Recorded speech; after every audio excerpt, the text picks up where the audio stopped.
अस्सलाम वालेकुम। आयशा वॉइस में एक नई वीडियो के साथ आपकी खिदमत में हाजिर हैं। उम्मीद है आप सब खैरियत से होंगे। हज़रत सैयदना अबू बरदा रहमतुल्लाह अलैह फरमाते हैं, जब हज़रत सैयदना अबू मूसा रहमतुल्लाह अलैह की वफ़ात का वक्त करीब आया तो आप रहमतुल्लाह अलैह ने अपने तमाम बेटों को अपने पास बुलाकर फरमाया, मैं तुम्हें साहबुल रगीफ यानी रोटी वाले का किस्सा सुनाता हूँ, इसे हमेशा याद रखना। फिर फरमाया, एक आबद शख्स अपनी झोंपड़ी में लोगों से अलग थलग इबादत किया करता था। वो 70 साल तक इसी झोंपड़ी में रहा। इस अरसे में कभी भी उसने इबादत को तर्क ना किया और ना ही कभी अपनी झोंपड़ी से बाहर निकला। फिर एक दिन वो झोंपड़ी से बाहर आया तो उसे शैतान ने एक औरत के फितने में मुब्तला कर दिया और वो 7 दिन या 7 रातें उसी औरत के साथ रहा। 7 दिन के बाद जब उसकी आंखों से गफलत का पर्दा हटा तो वो अपनी इस हरकत पर बहुत नादम हुआ और अल्लाह ताला की बारगाह में तौबा की और वहाँ से रुखसत हो गया। वो अपने इस फेल पर बहुत नादम था। अब उसकी ये हालत थी कि हर कदम पर नमाज पढ़ता और तौबा करता।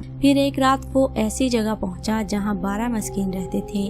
वो बहुत ज्यादा थका हुआ था। थकावट की वजह से वो इन मस्कीनों के करीब गिर पड़ा और एक राहब रोजाना इन 12 मस्कीनों को एक एक रोटी देता था। जब वो राहब आया तो उसने रोटी देना शुरू की और इस आबद को भी मस्कीन समझकर एक रोटी दे दी और इन 12 मस्कीनों में से एक को रोटी ना मिली तो उसने राहब से कहा कि आज आपने मुझे रोटी क्यों नहीं दी। राहब ने जब ये सुना तो कहा, मैं तो 12 की 12 रोटियां तकसीम कर चुका हूँ। फिर उसने मस्कीनों से मुखातिब होकर कहा, क्या तुम में से किसी को 2 रोटियां मिली हैं?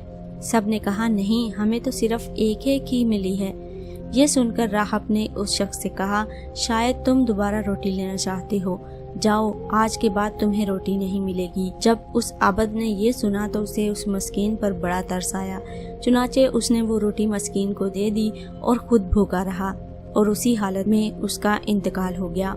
जब उसकी 70 साला इबादत और गफलत में गुजरी हुई 7 रातों का वजन किया गया तो अल्लाह ताला की नाफरमानी में गुजारी हुई रातें उसकी 70 साला इबादत पर गालिब आ गई।